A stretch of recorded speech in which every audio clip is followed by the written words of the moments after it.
Oh, hello mga kasingle, no. So yun nga, no,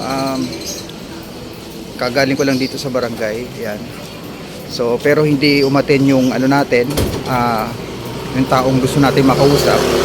Alam ko naman hindi aatin yun kasi kung gusto niyang maayos, dapat yung na-receive niya pa lang yung LBC ko na nakalagay doon within 7 days. Dapat sinettle niya na.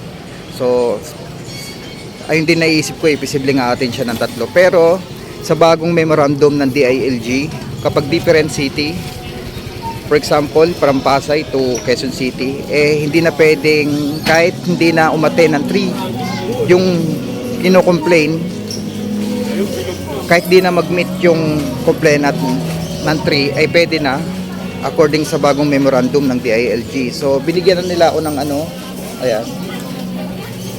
So ito yung papel na hawak ko. Parang ito na yung pina-ticket ko para umakit na yung kaso sa BP22 na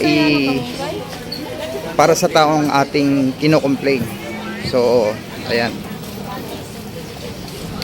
So kahit di na ako bumalik dito ng 2 beses pa, okay na to. So according din sa source ko na legal ways, okay na daw itong hawak ko.